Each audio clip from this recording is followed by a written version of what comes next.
जय हिंद साथियों। आज करने वाले हम लोग आर्मी क्लर्क का इंग्लिश का ये सेक्शन जो कि डे 1 है, और इसमें हम लोग करने वाले हैं स्पॉट एरर जो कि आर्टिकल से है। इसमें 10 से 12 क्वेश्चन होगा। तो चलिए स्टार्ट करते हैं आज का लेक्चर। इससे पहले अगर आर्टिकल का आपने वीडियो नहीं देखा है तो आर्टिकल पे मैंने 3 या 4 पार्ट मैंने बना दिया है। अगर नहीं देखा है तो आप जाकर देख लीजिए, प्लेलिस्ट में इंग्लिश का आर्मी क्लर्क का प्लेलिस्ट बना होगा तो उसमें जाकर देख लीजिए। और आज जो करने वाले हैं इसका अगर आप देख लीजिए, और जो भी क्वेश्चन अगर नहीं बनता है तो उसका नोट्स जरूर बनाइए आप। और ज़्यादा टाइम नहीं लेते हैं और स्टार्ट करते हैं आज का लेक्चर। एक सबसे पहला जो क्वेश्चन है, The man is the only creature that is endowed with the power of speech. No error. ये सेंटेंस में 5 पार्ट है। वैसे आर्मी क्लर्क में 4 पार्ट आते हैं, डी तक आते हैं, इसमें 5 पार्ट है। तो 5 पार्ट है तो कोई दिक्कत नहीं है। वैसे मैं देखिए इसमें एरर क्या है आपका। तो अगर मान लिया जाए इस पार्ट में अगर एरर होगा, पहले पार्ट में एरर अगर होगा तो आप आंसर ए देंगे, इस पार्ट में एरर होगा तो आंसर बी देंगे, ऐसे ही इस पार्ट में के लिए आप सी देंगे। अगर कोई भी एरर नहीं मिलता है तो नो एरर, यानी कि आप आंसर देंगे ई देंगे। तो देखिए इसमें एरर है क्या, एक बार फिर से पढ़ लेते हैं। The man is the only creature that is endowed with the power of speech. देखिए यहाँ पर एरर जो है ये पहले पार्ट में एरर है, यानी आपका आंसर हो जाएगा ये। तो पहले पार्ट में एरर क्या है, तो पहले पार्ट में जो एरर है द मैन, सेंटेंस कह रहा है कि मैन एक ऐसा क्रिएचर है, ऐसा जीव है जिसे बोलने की शक्ति दिया गया है, पावर ऑफ स्पीच है केवल मैन को ही। तो इस मैन से मतलब क्या कह रहा है, जो जितने भी मैन हैं, यानी कोई खास मैन की तो बारे में बात करने थे हम लोग, और कोई खास व्यक्ति के बारे में बात कर रहे हैं तो वहाँ लगाते हैं द मैन लगाते हैं। लेकिन यहाँ पर द मैन लगाना गलत हो जाएगा। यहाँ पर बस ओनली क्या होगा, man is the only creature. ठीक है, man is the only creature हो जाएगा। ठीक है, यहाँ पर द का यूज नहीं होगा। क्यों नहीं होगा, क्योंकि यहाँ पर मैन खास नहीं है। ठीक है, समझ गए। लेकिन द मैन भी लगता है और ए मैन भी लगता है। कब लगाते हैं, तो मैं एक सेंटेंस दे रहा हूँ आपको। मैं यहाँ कर देता हूँ, दिस इज द मैन। यह वही आदमी है who was killed a leader. देख लो, यह वही आदमी है। ये किस आदमी के बारे में बात कर रहा है, कोई खास व्यक्ति है उसके बारे में बात किया जा रहा है। This is the man who was killed a leader. ठीक है, तो यहाँ पर द आ गया, यहाँ पर ठीक है, यहाँ पर द। ठीक है, यहाँ पर द नहीं आता। ठीक है, तो पहला आपका आंसर हो जाएगा ए। अगला जो क्वेश्चन है, all the staffs of this office hold the view that Mr. Sinha is a very wise and an intelligent officer. All the staffs of this office hold the view that Mr. Sinha is a very wise and intelligent officer. देखिए error इसमें क्या है, ढूंढिए आप। All the staff में कोई error नहीं है। Of this office hold the view that Mr. Sinha is a very wise and an intelligent officer. देखिए मिस्टर सिन्हा क्या है, बहुत ही वाइज है और इंटेलिजेंट है। जब और यहाँ पर क्या कर रहा है, वाइज और इंटेलिजेंट। वाइज और इंटेलिजेंट किसके लिए आया है, तो मिस्टर सिन्हा के लिए आया है। जब यहाँ पर कोई एक व्यक्ति को बताने के लिए जो एडजेक्टिव आता है जैसे वाइज और इंटेलिजेंट, तो उसके पहले कोई एक के पहले हम लोग क्या लगाएंगे, आर्टिकल लगाएंगे। जो पहला एडजेक्टिव रहेगा उसको हम पहले आर्टिकल लगाएंगे, लेकिन दूसरा एडजेक्टिव अगर रहेगा तो उसे पहले हम आर्टिकल नहीं लगाएंगे। तो यहाँ पर एन जो है, एंड इंटेलिजेंट, ये गलत है। यानी आपका एरर किस में हो जाएगा, ऑप्शन नंबर डी में आपका आंसर हो जाएगा। ठीक है, अब देख लो। लेकिन अगर मान लो अगर दोनों एडजेक्टिव में अगर हम लोग आर्टिकल लगा देते हैं तो उससे क्या हो जाता है, जैसे मान लो करता हूँ, a red pen and a black pen. ठीक है, दो आ गया, red pen and a black pen, यानी कि यहाँ 2 कलम के बारे में बात किया जा रहा है। 2 कलम के बारे में बात किया जा रहा है कि एक रेड पेन है और एक ब्लैक पेन है। लेकिन मैं यही कर दूँ, ए ब्लू एंड रेड फ्लावर। ठीक है, देखो ए ब्लू एंड रेड फ्लावर, यानी एक ही फूल है जो ब्लू भी है और रेड भी है। यहाँ पे देखो रेड से पहले तो कोई आर्टिकल नहीं आया, तो क्या हो जाएगा, ब्लू एंड रेड फ्लावर। यही बात यहाँ कर दूं कि a blue and a red flower, इसका मतलब क्या हो जाएगा, इसका मतलब क्या हो जाएगा, एक ब्लू फ्लावर है और एक रेड फ्लावर है। ठीक है, तो समझ गए ना। इसका नोट्स बना सकते हो कि जब एक नॉन या प्रोनाउन को बताने के लिए, विशेषता बताने के लिए जब दो एडजेक्टिव का यूज किया जाता है, तो बस जो पहला एडजेक्टिव होता है उससे पहले हम लोग आर्टिकल का यूज करते हैं। इसका नोट्स आप जैसे बना सकते हैं आप। ठीक है, चलो अगला जो क्वेश्चन है, he said that he did not feel any need to discuss the episode in detail। अब देख लो यहाँ पर इसमें एरर क्या है, he said that he did not feel any need to discuss in episode in the detail। देखियो आपका answer जो है, देखो आप सबसे पहले आपका आंसर क्या हो जाएगा, आर्टिकल में एरर है, तो आर्टिकल इसमें और कहीं है नहीं, यहाँ पर आर्टिकल बस यहाँ पर एरर है। अगर ये एरर नहीं है तो डायरेक्ट आप आंसर क्या कर दोगे, आप डायरेक्ट आंसर ही कर दोगे। यहाँ पर ही एरर है, यहाँ पर पार्ट नंबर डी में है, तो चौथी पार्ट में एरर है या इस पार्ट में एरर है, इस पार्ट में एरर जो है तो आपका आंसर तो पहले डी हो जाएगा। आपको एग्जाम में तो ये पता नहीं करना है कि एरर क्या है, आपको एरर लगे तो एरर करना है, लेकिन आपको समझना अभी जरूरी है, तभी तो आप एरर कर पाओगे ना। देखिए तो क्या होता है, इन द डिटेल जो है यही गलत है। तो क्या होता है आप याद कर लो, आप इन डिटेल का यूज किया जाता है, इन डिटेल का यूज किया जाता है। ठीक है, इन डिटेल होता है। अब मान लो एक और दो वर्ड लिख लो, इन डिफिकल्टी होता है, क्या होता है, इन डिफिकल्टी होता है, इन प्रॉब्लम होता है, इन प्रॉब्लम नहीं होता है, इन प्रॉब्लम होता है। और आगे देख लो और कुछ और वर्ड भी हैं, जैसे कि मान लो इन फियर, इन होप, ये सब क्या है, ऐसे इसका यूज़ किया जाता है, इससे पहले कोई आर्टिकल का यूज़ नहीं करते हैं आप। तो इसका नोट्स बना लीजिए आप। ठीक है, जहाँ भी देखेंगे तो ऐसे देखेंगे इसको, आप ऐसे वर्ड में देखेंगे तो इस पर एरर भी बहुत ज़्यादा आता है। ठीक है, चलो अगला क्वेश्चन पे आते हैं। अगला जो क्वेश्चन क्या कह रहा है, he found himself in a trouble when he saw no rickshaw outside the station. वह अपने आप को कब असहज किया, कब प्रॉब्लम में पा गया, कब ट्रबल उसको हुआ, जब देखा कि उसके स्टेशन पर कोई भी रिक्शा नहीं था। तो देखिए एरर इसमें कौन से पार्ट में है, he found himself in a trouble when he saw no rickshaw.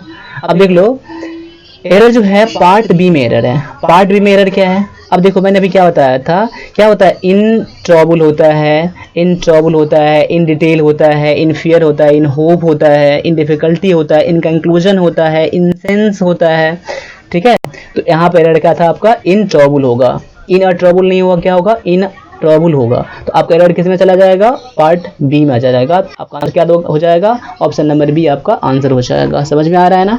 आपको वीडियो अच्छा लग रहा है तो लाइक ज़रूर कर दें आप, और वीडियो देखने के बाद एक शेयर जरूर कर दें। और साथ साथ मैं आपको एक चीज़ बता दूं कि आर्मी क्लर्क के लिए मैंने जो ई बुक बनाया है तो उसे आप परचेज कर सकते हैं, उसका प्रैक्टिस कर सकते हैं। और इंग्लिश के लिए खासकर आर्मी में इंग्लिश जो आता है, जितने भी इंग्लिश आता है, चाहे फिर पैसेज हो या फिलर्स हो या कॉमन एरर हो, उसके लिए मैंने ई बुक बना दिया है। अगर आप उसे परचेज करना चाहते हैं तो डिस्क्रिप्शन में मैं इसका लिंक डाल देता हूँ आर्मी क्लर्क के लिए, तो आप वहाँ से कंप्यूटर का भी खरीद सकते हो आप। ठीक है, तो वहाँ मैं डाल दूंगा, आप खरीद सकते हो। और खरीदने में कोई दिक्कत अगर हो तो आप मुझे 8210718211 पर मुझे आप व्हाट्सएप भी कर सकते हो आप। ठीक है, जो भी प्रॉब्लम अगर हो तो खरीदने में तो। ठीक है, चलो आगे आते हैं। The tree in forest must be properly counted and numbered and proper entry to be made in the register. ढूंढो इसमें एरर क्या है, the tree in a forest, trees जो है एक फॉरेस्ट में मस्ट बी प्रॉपरली काउंटेड, तो ठीक तरीके से काउंट होना चाहिए, और नंबर्ड भी ठीक से होना चाहिए, और proper entry B made in the register. देखो इसमें कोई भी एरर मुझे नहीं मिला, यानी कि आपका आंसर क्या हो जाएगा, ऑप्शन नंबर ई हो जाएगा आपका आंसर, यानी कि नो एरर आपका आंसर हो जाएगा। ठीक है, इसमें कोई भी एरर नहीं है। चलो आगे आते हैं। The Ganges is for north India, what Krishna is for south India. The Ganges is for north India, what Krishna. देखिए आप नदी का नाम है गंगा और कृष्णा, गंगा और कृष्णा नदी का नाम है, तो याद कर लीजिए कि नदी के नाम से पहले आर्टिकल का यूज किया जाता है, यानी दो का यूज किया जाता है। ठीक है, आपने आर्टिकल का सेक्शन नहीं देखा है तो आर्टिकल में जाइए, आर्मी क्लर्क इंग्लिश के नाम से एक प्लेलिस्ट बना होगा, मैं उसका प्लेलिस्ट का लिंक भी डिस्क्रिप्शन में डाल दूंगा, आप उसमें जाकर देखिए आर्टिकल का। तो आज से मैंने स्टार्ट किया है, डे 1 से स्टार्ट किया है, और आप मेरे साथ पूरे वीडियो बने रहे। आपको इंग्लिश में कोई भी दिक्कत नहीं होने वाला है। और साथ साथ में आप इंग्लिश का जो मैंने ई बुक डाला है वो भी आप परचेज कर सकते हो, उससे प्रैक्टिस कर सकते हो। उसमें पैसेज है, फिलर्स है, यानी कि इंग्लिश का सेक्शन का सब कुछ है, तो आपसे खरीद सकते हो। अभी आप ऑफर में चल रहा है, ठीक है। चलो क्या है इसमें, तो अब याद क्या मैंने कर लिया अभी कि नदी के नाम से पहले क्या आर्टिकल द का यूज किया जाता है। देखो यहाँ पर the Ganges is for north India, Ganga जो ही है जो नॉर्थ इंडिया में है, कृष्णा भी वही है जो साउथ इंडिया में है, तो यहाँ क्या होगा द का यूज किया जाएगा। इसलिए आपका आंसर क्या हो जाएगा, ऑप्शन नंबर सी हो जाएगा। पार्ट बी में आपका एरर है, तो आपका आंसर क्या हो जाएगा, ऑप्शन नंबर सी हो जाएगा। चलो आगे आते हैं। This is the most important question which you have to prepare very carefully. अब देख लो इसमें एरर क्या है, this is the most important questions which you have to prepare very carefully. अब देख लो एरर जो है ऑप्शन नंबर बी यानी कि पार्ट बी में आपका एरर है आपका। तो क्या एरर इसमें है, देखिए यहाँ पर द का यूज नहीं होगा, तो द का यूज नहीं होगा तो क्या होगा, और द का यूज क्यों नहीं होगा, तो मैंने तो पढ़ा था द मोस्ट होता है, द मोस्ट होता है, द मोस्ट ब्यूटीफुल होता है। लेकिन यहाँ देख लो द जैसे सुपरलेटिव डिग्री में यूज किया जाता है, द का यूज किया जाता है। कब किया जाता है, जब किसी के साथ उसे कंपेयर किया जाता है, यानी दो चीज होता है उसमें कंपेयर किया जाता है, उस टाइम पर हम लोग क्या करते हैं द का यूज किया जाता है। लेकिन यहाँ पर this is the most important question और कोई क्वेश्चन से कंपेयर इसका तो नहीं है, यहाँ पर द का यूज नहीं होगा, द का यूज नहीं होगा। तो यहाँ पर क्या होगा, this is a most important question, क्या हो जाएगा, दिस इज ए हो जाएगा। यहाँ पर देखिए आपको एरर पता नहीं करना है कि एरर क्या है, आपको एरर लगे तो एरर करने हैं आपको, लेकिन मैं बता रहा हूँ आपको, तभी समझोगे तभी एरर समझ पाओगे आप, तो आपको करने के लिए जरूरी है। तो दिस इज ए हो जाएगा। देख लिया यहाँ पर अगर दिस इज द हो जाएगा तो क्या हो जाएगा, किससे कंपेयर हो जाएगा, सुपरलेटिव डिग्री का हो जाएगा, तो आगे कंपेयर करने कुछ है नहीं यहाँ पर, तो ठीक है। तो क्या हो जाएगा, दिस इज ए इंपोर्टेंट, तो आपका आंसर क्या हो जाएगा, ऑप्शन नंबर बी हो जाएगा, आपका आंसर हो जाएगा। चलो आगे आते हैं। Music is science but singing is an art said the music teacher. क्या कहा, म्यूजिक क्या है, एक साइंस है, लेकिन सिंगिंग क्या है, एक आर्ट है। किसने कहा, तो म्यूजिक टीचर ने कहा। देखिए एरर जो है पार्ट ए में एरर है, पार्ट ए में एरर है, तो एरर क्या है बताओ आप। देखो एरर जो है इससे पहले क्या होगा, म्यूजिक इज अ साइंस, ये हो जाएगा, क्या हो जाएगा, म्यूजिक इज अ साइंस। अब देख लो यहाँ पर जैसे आर्ट है, वैसे आर्ट से पहले ना आ गया ना, तो साइंस से पहले क्या होगा, ए होगा।